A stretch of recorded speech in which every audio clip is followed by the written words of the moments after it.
Keith, to start off with today, and this is a dumb question to start with, but where is the Dry Bar Comedy stage? The Dry Bar Comedy stage, the iconic stage. The iconic stage? Is in Provo, Utah. Provo? That's not exactly a place that you would think, I'm going to Provo to see some comedy. You're exactly right. As a matter of fact, a lot of comedians, when I book them to come there, they're like, where? I say Provo. They go, Provo, where? Provo, Utah. They're like, what? Well, of course, once they get there, they love it, and we take great care of the comedians. But yeah, it's not the one that you would think of first. No, you think Los Angeles, you think New York, you know, maybe another major metropolitan area somewhere. I know Boston's a great comedy hotbed. It sure is. Chicago, Nashville, yeah. Almost anywhere, but not Provo. But not Provo, Utah. Wow, that's neat. That's neat. Why is Dry Bar Comedy the fastest growing comedy brand out there today? I think over the years, as time has moved on, there's a void. There's an opportunity. There's a whole market that was just underserved for comedy that is clean, that's family friendly, that has broad appeal. And I think the way things have gone as far as the industry goes, when I say the industry, I mean Hollywood and show business, it's all gone a certain direction for the most part. Not in its entirety, but for the most part, it's gone that way. But we saw a great opportunity to seize that. You know, when you go see a concert, I don't know if you're into comedy, but some of the best known comics out there that are clean, that you would consider clean, is Brian Regan, Jim Gaffigan, Ryan Hamilton, Nate Bargatze, Jerry Seinfeld, Paul Reiser, these guys, Ray Romano, they're all iconic and very, very well known. But that's pretty much it. Those are the ones you've seen. But there's other great clean stand-up comics that never got their day in the sun. I think one that comes to mind immediately, and I think he's done Dry Bar Comedy with you folks, is Jeff Allen. Fantastic. He's a great comic. Love him. I've seen him many times. You know what? Hosted him once. So when I was on the road doing stand-up comedy way back in the day, I would say probably 1993 or 94, I opened for Jeff Allen in Phoenix, Arizona. It was at a comedy club. He was living out here somewhere. He went out to Phoenix, and I met him for the first time. We worked 5 nights, 7 shows together, and that's where I first got to know Jeff Allen. Funny, and funny back then. And I thought, man, this guy's going to blow up. He's going to be famous, and he should have been. I mean, he's great, and he's doing well. But I'm talking about household name. Should have been, and he shot 2 Dry Bar Comedy specials. Yeah. Well, you're doing something right with Dry Bar Comedy. You've had over, and I'm going to say the word, over 1 billion, and that's with a B, folks, 1 billion streams on the internet. I mean, that's telling me that people, this comedy is really resonating with people. It's real. Yeah. And it's funny. It's not corny. Comics don't want to be called clean. As a rule, if you tell a comic, or if you say, hey, this is a clean comic, they're like, don't say that. Just say I'm funny. Just say I'm funny, because I'm funny. And that usually gets it done. But being labeled sometimes, especially in the business that we're in, you don't want to be labeled like that because you feel like you're being pigeonholed. You're put in a box. Right. And Jeff Allen is nothing but funny. That is it. He's a great example. Leanne Morgan, Josh Blue, all these comics that we've featured on Dry Bar are truly just funny comedians. And I just think there's a big audience for that talent that we've been able to put out there in front of the people.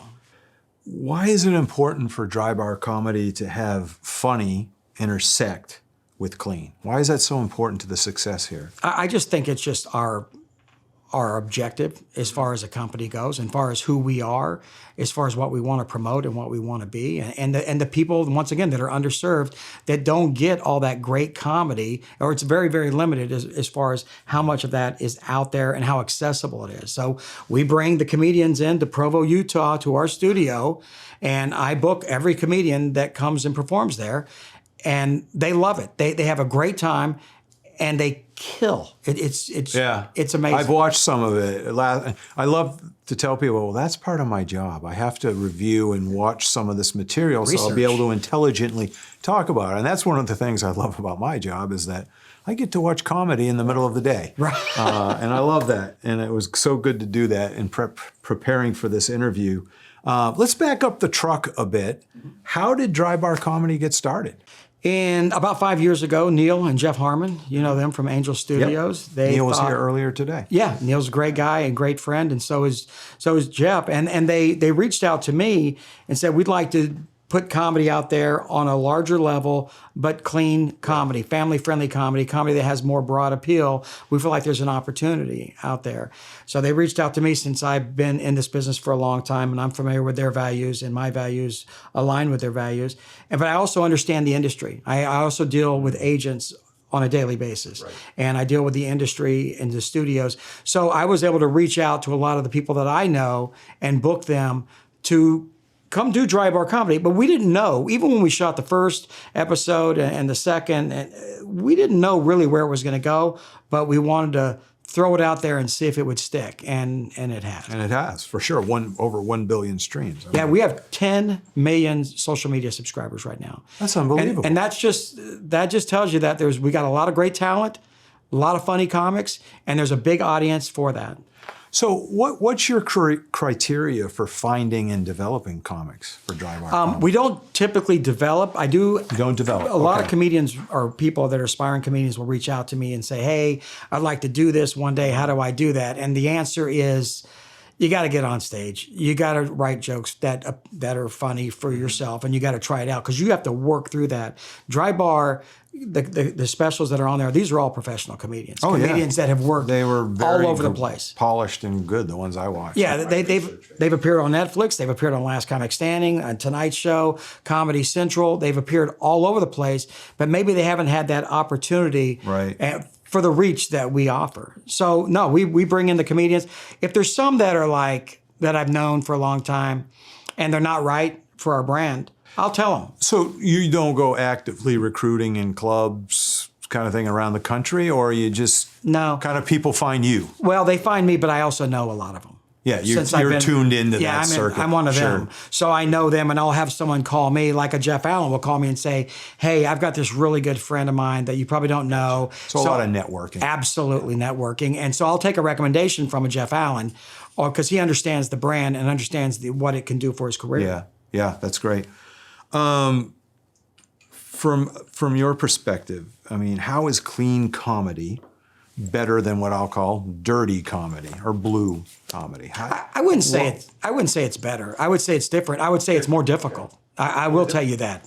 No doubt about it. Because it's easy to just kind of drift into that territory and use certain words. And I think most comics would agree. Because if you ask the comic that does whatever they do and you ask them to, okay, you're doing the Tonight Show tomorrow, so you can't do some of that other material, you got to clean it up, you could just see the sweat form on their forehead. They're like, oh, what am I going to do? Yeah, how am I going to tell this joke without that in there? But dry bar comedy, we eliminate that. But I can tell you, there's a lot of comedians that if you watch their videos elsewhere and then you watch what they've done on dry bar, you're going, well, this is even funnier. Yeah. He didn't need to do that over there, but that's okay. That's okay with me because people can change, people evolve. Mm-hmm. Like I've been doing comedy a long time, Chris, and when I first started out, I went for the low-hanging fruit.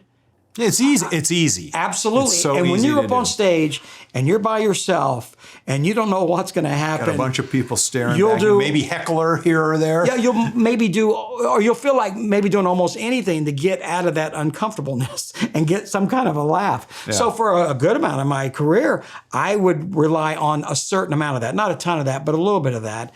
But then I came to the realization a few years later, I said, man, I can't do this. I want my mom to be able to watch what I'm doing. I want my kids to be able to see what I'm doing. So on my own, I made all these changes. And now I can do my same material regardless of the audience. I don't have to edit my act because I'm at a church gig or I'm at a bar or I'm at a private event. I can just do my stuff. And can I tell you, that's a relief. Because there was a time when I had to figure out what am I going to do? I don't even know what to do because I haven't been honing that part of it. Sure.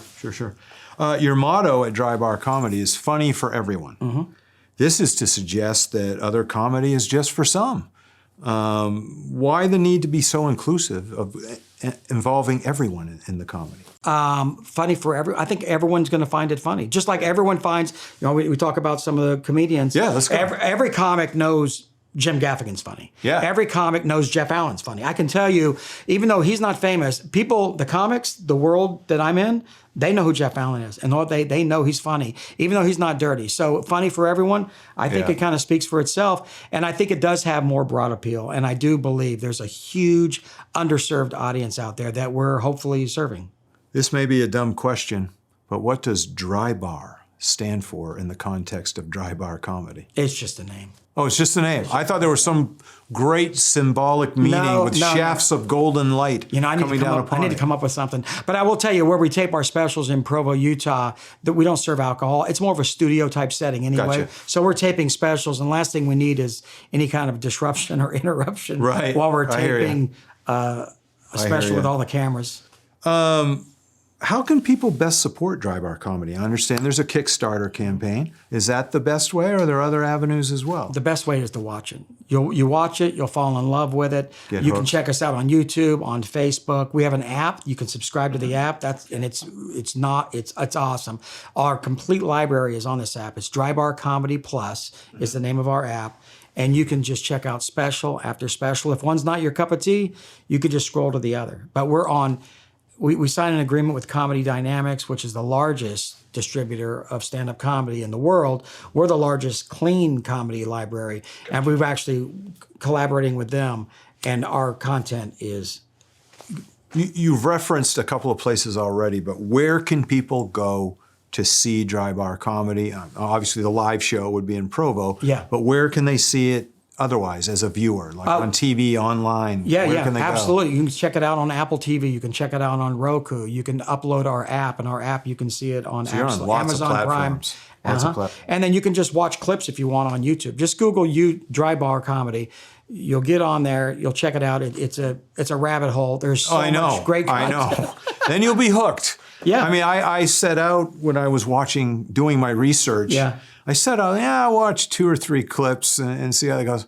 Well, an hour and a half later, I was still there watching, and these are like in 5 to 7 minute chunks. So I watched a lot of comedians. So on a daily basis, we release different clips, and on a weekly basis, we release 3 brand new comedy specials on our app. That's ambitious. That's a lot of content. Yeah. That is a ton of content, and we'll tape season 10 beginning next month. So season 10, we're taping 30 comedians. That's great. 30 comedy specials. Some are comedians that are coming back for a second special since their first was so well received.